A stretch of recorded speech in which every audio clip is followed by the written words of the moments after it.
যেই লোকটা ভারতে 6 বছর কনসুলার মানে সার্ভিস দিয়েছে, সেই লোকটাকে তুমি আবার এনে উপদেষ্টা বানাচ্ছ। এখন আপনি বলেন, বাংলাদেশ সেনাবাহিনী শুধু না, বেসামরিক প্রশাসনে সৎ মানুষের কি অভাব আছে নাকি? আপনি আপনার চাবি কত শক্ত আর কি, তালা কত খুলতে পারেন তাড়াতাড়ি, এইভাবে কাজগুলি হয়। হ্যাঁ, ঘুষপাতি দিয়ে অনেক অনুমোদন নেওয়া হয়, এগুলি করে 8 তলা করে সেটাকে রাজুকের অনুমতি ছাড়া 10 তলা বানায়, পরে আবার রাজুক ভাঙার ভয় দেয়, আবার পয়সা দিবে, এগুলি বলে অনেক কিছু হয়ে যায়। এই যে এত বড় একটা অভ্যুত্থান হয়ে গেল বা বিপ্লব যাই বলেন আপনি, গণবিপ্লব, এখানে আজকে যদি তাপসকে আমরা আটকাতে পারতাম, আমরা যদি নানককে আটকাতে পারতাম, তাহলে কিন্তু আমরা অনেক, এই যে ইভেন তারেক সিদ্দিকীকে যদি আমরা আটকাতে পারতাম, তাহলে আমরা এত গুম খুম কমিশনে এত সময় লাগে না।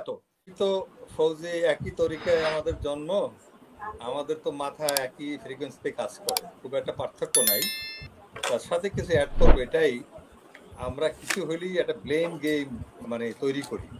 এখন মাইলস্টোন একটা private school and college, colonel নবী এদের প্রতিষ্ঠাতা, লেফটেন্যান্ট কর্নেল নবী, হিজ ফ্রম এডুকেশন কোর।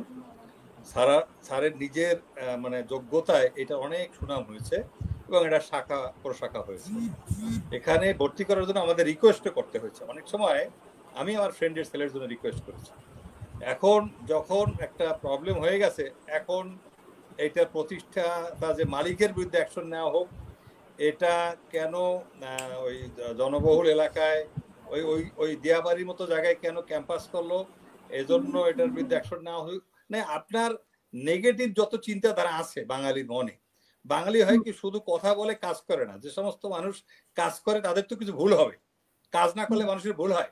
যারা উদ্যোক্তা, যারা এই যে শিক্ষা অনুরাগী, এই প্রাইভেট সেক্টরটা যে ডেভেলপ করলো বাংলাদেশে, এই যে লক্ষ লক্ষ শ্রমিক আজকে কাজ করে, গার্মেন্টস বলেন, এটা বলেন, ওটা বলেন, যাই বলেন, সিরামিক ইন্ডাস্ট্রিজ, স্কুল কলেজ, আমাদের রিটায়ার্ড অফিসাররা, রিটায়ার্ড সরকারি কলেজের প্রিন্সিপালরা কি ওখানে চাকরি বাকরি করে, টিচাররা, এই যে একটা বিশাল যেটা কর্মযজ্ঞের উনি আয়োজন করছে, সেটা না বলে এখন শুধু নেগেটিভ।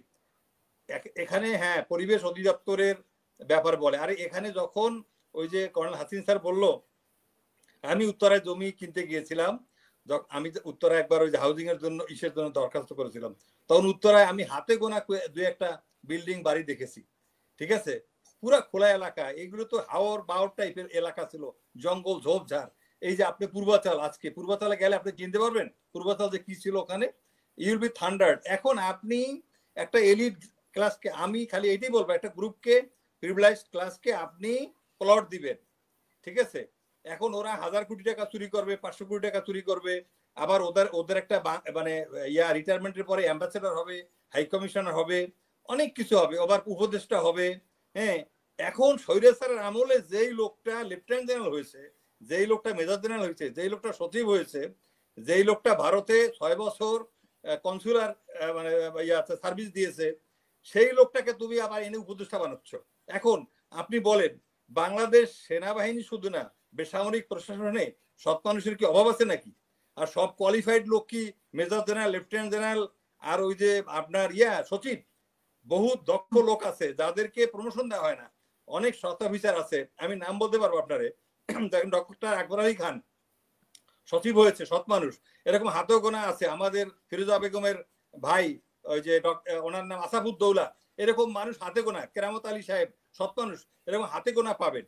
কিন্তু অনেক সৎ মানুষকে উপরে উঠে দেওয়া হয় না, কারণ বাংলাদেশে হয় কি, আপনার ব্যক্তিগত আপনার লয়্যালটি দেখে, how do you serve the individual, আপনার বসকে, yes sir, no sir, very good.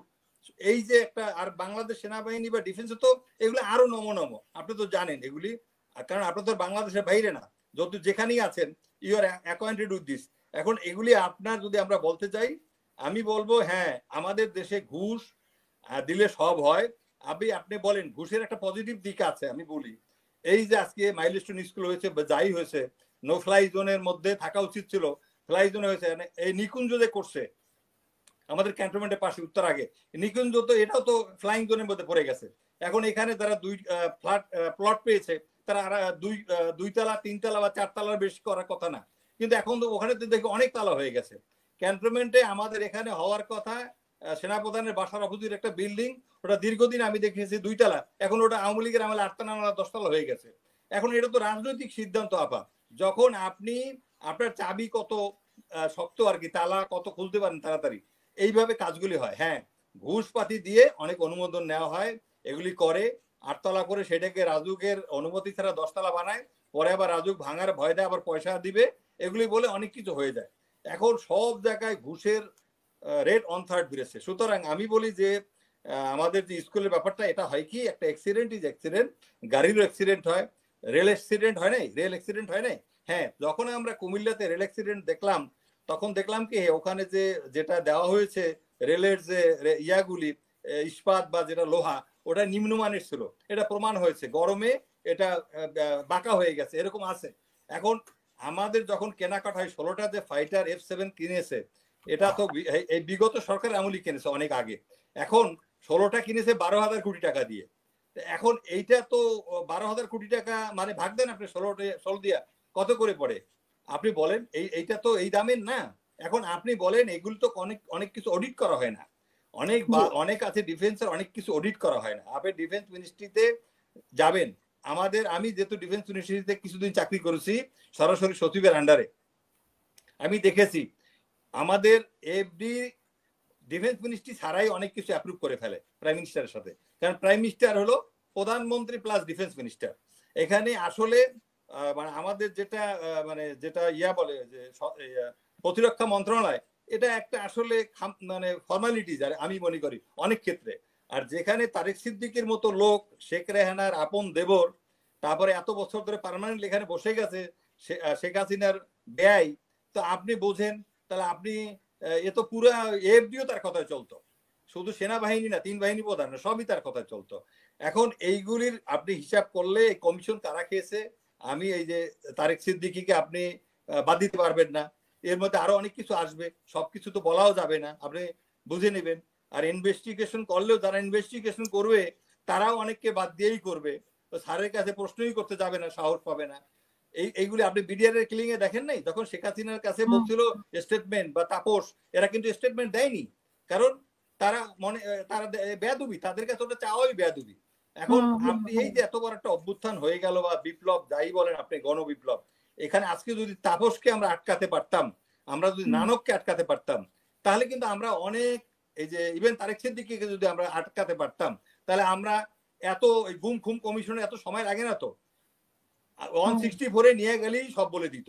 এখন তো আপনার গুম খুম কমিশনের লোক ভয় আছে, এখন আবার গুম খুম কমিশনের চেয়ারম্যান করছে জেনারেল ফজলুরে, major general Fazlu, freedom fighter, উনি নাকি আবার শুনলাম দিনাজপুরে একসময় ছাত্রলীগের সভাপতি না আওয়ামী লীগের সভাপতি ছিল, এখন এটাও আবার বলতেছে।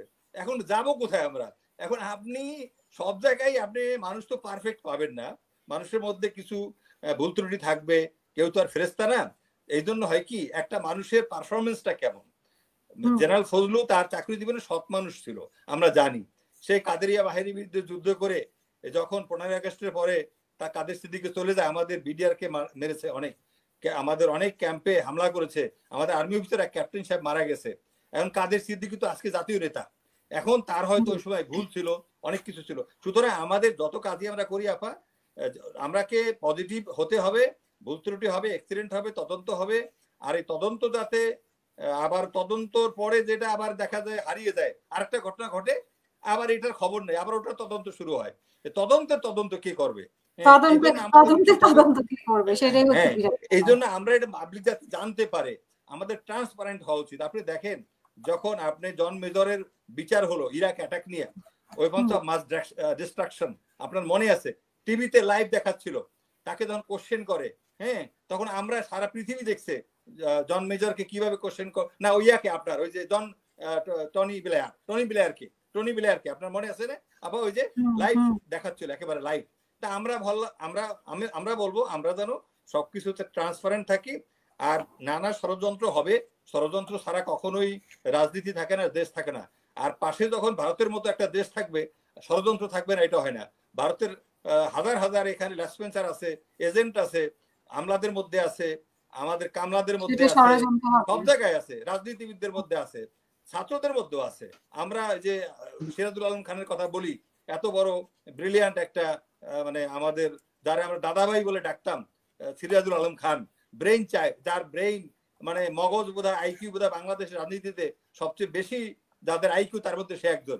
সেই লোকটা এতদিন ছিল, মারাও গেল, কিন্তু অনেক কিছু জানতো, কিছুই লিখে যায় নাই, কেমন যেন উনি গোপনে ইয়েতে চলে গেল, রাজনীতির বাইরে চলে গেল। আসলে আমাদের উচিত, যেমন ধরেন ডক্টর কামাল হোসেন, উনি অনেক কিছু জানে, বঙ্গবন্ধু 71 থেকে অনেক কিছু জানে, ওনাদের কাছ থেকে কিছু লেখা আসা উচিত। যেমন আমাদের যে খন্দকার, যে একে খন্দকার, উনি একটা বই লিখছিল, বইয়ের মধ্যে উনি সত্য কথা তুলে ধরছে, পরে ওনাকে কিভাবে কর্নার করা হলো, কিন্তু ইতিহাস তো রয়ে গেল, এবং জাতি সম্মান করবে, জাতির নিরপেক্ষ জিনিস জানা উচিত, সত্য জানা উচিত আপা, এইটা আমি মনে করি। অসংখ্য ধন্যবাদ।